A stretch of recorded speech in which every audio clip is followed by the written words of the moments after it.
We live in a world that has confused convenience with meaning, pleasure with purpose, and attention with love.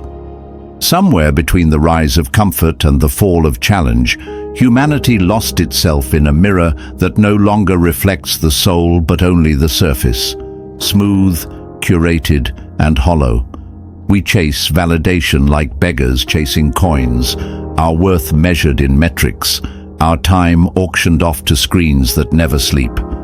We've mistaken noise for connection, and in doing so, we've quieted the voice that once roared inside us, that primal, stubborn voice that refused to kneel, that questioned everything, that bled for truth and stood tall in the face of uncertainty. Today, people smile while dying inside, pretending strength while drowning in silence. We scroll endlessly to escape our own lives, anesthetizing ourselves with temporary distractions, terrified of being left alone with our thoughts, because somewhere deep down, we suspect those thoughts will indict us. They will ask us, "What are you doing with your time? What do you stand for? Who are you when no one is watching?" But most will never face those questions. It's easier to blend in, to perform, to polish the image while the core rots quietly. But not everyone. There are still a few, rare, scarred, and dangerous, who refuse to surrender to this synthetic age. They are the ones who walk alone, not because they have no one to walk with, but because the path they've chosen is too narrow for company. They are the ones who suffer in silence, rebuild in darkness, and rise in storms. These people do not post about their pain, they process it. They don't beg for applause, they train in obscurity, shaping themselves with brutal honesty and unwavering discipline. They know that perfection is not something that arrives. It is something you pursue relentlessly, knowing you'll never reach it, but chasing it anyway because the pursuit itself shapes you into something formidable. They do not seek comfort, they seek clarity. They are not looking for likes, they are looking for truth. And truth in this world is a revolutionary act. Truth means knowing your weakness and attacking it daily. It means staring into the mirror and seeing both the monster and the potential. It means refusing to blame the world for your condition and instead owning your power to change it. These are the people who understand that suffering is not the enemy. Stagnation is. Pain is a tool, not a punishment. Pressure is a gift, not a curse. Because under pressure, the false parts of you crack and fall away, and what remains is pure, unbreakable, and real. The world will try to convince you that you need to be softer, quieter, less intense. But what the world actually needs is more people who are deeply alive. People willing to feel the full spectrum of existence, from agony to ecstasy, and to stay conscious through it all. We've created a culture that numbs, distracts, pacifies, because awareness is dangerous. Aware people don't follow blindly, aware people don't settle, aware people disrupt systems, dismantle illusions, and burn down lies. And that's exactly what you're here to do. Not to become liked, but to become undeniable. Not to fit in, but to rise above. Not to chase peace at the cost of your fire, but to learn how to wield that fire without letting it consume you. Most people fear their own potential more than they fear failure, because if they truly became who they were meant to be, they would have to leave behind the excuses, the comfort, and the familiar stories that have kept them small. But that's the cost of greatness. You have to murder who you were to give birth to who you could be. You have to break your own heart, not once, but repeatedly, by letting go of identities, beliefs, and attachments that no longer serve the vision. You must become a sculptor of self, carving away everything that isn't aligned with your higher purpose, even if that means standing in the cold while everyone else gathers by the fire. And you will be misunderstood. You will be ridiculed. People will call you extreme, obsessive, too intense. Let them. Lions are not concerned with the opinions of sheep. Your path is not for the faint-hearted. It is for warriors of the spirit.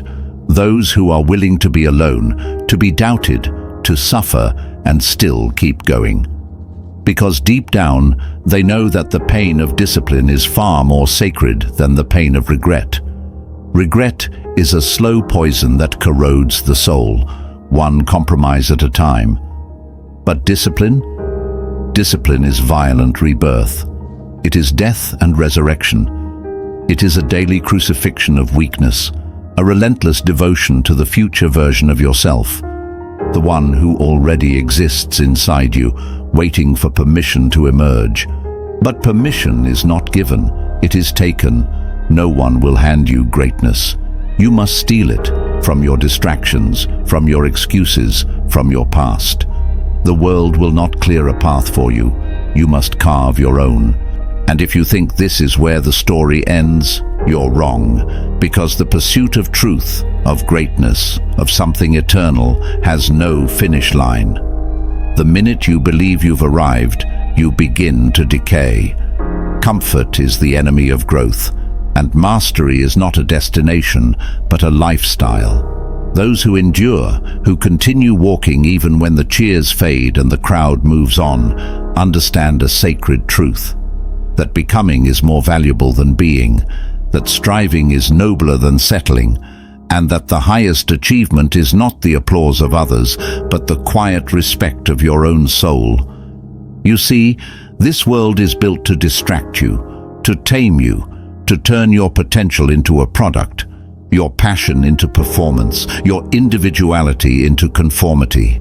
But you were not born to be a product. You were born to be a force. You were not created to fit in. You were forged to stand out, not in superficial ways, but in the deepest sense of the word. Stand out by thinking when others copy. Stand out by building when others destroy. Stand out by choosing substance over spectacle, by anchoring yourself to values that cannot be bought, influenced, or traded for convenience. This is the war of the modern world. Not one fought with weapons, but with willpower. Not over land, but over identity. They will try to define you before you define yourself. They will give you labels, titles, paths, and if you are not vigilant, you will live a life that is not your own, die a death that carries no weight, and leave behind a legacy that was scripted by someone else. But if you resist, if you pause, question, strip away the noise, you will discover the terrifying and beautiful truth that you are free, radically free. And with that freedom comes a burden. The burden of choice, the burden of owning your time, your energy, your impact. Most people run from this burden. They want someone else to decide. They want guarantees, comfort, permission, but not you. You are here to take full ownership of your failures, of your pain, of your power. Because you know that the moment you take responsibility, you also take control. That's the real secret. Not hustle porn, not fake motivation, but radical ownership. The willingness to say, no one is coming to save me. I must become the hero I've been waiting for. That statement is not a sentence, it's a door. And once you walk through it, everything changes. You stop blaming, you stop whining, you stop waiting, you start doing, you start building, you start becoming. And day by day, brick by brick, you construct a life that does not need validation because it is rooted in truth. This life will not be easy, but it will be yours. And that is worth every scar, every sleepless night, every moment of doubt.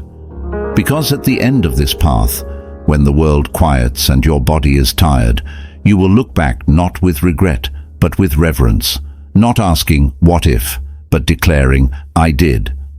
That is the final power move, not domination, not applause, but peace. Peace that comes from integrity, peace that is earned, not inherited.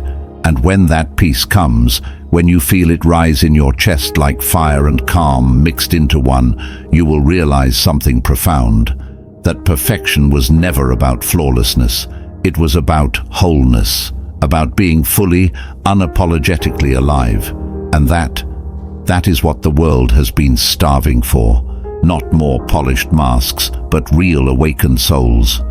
Be one of them. Stay awake, stay real, stay rising.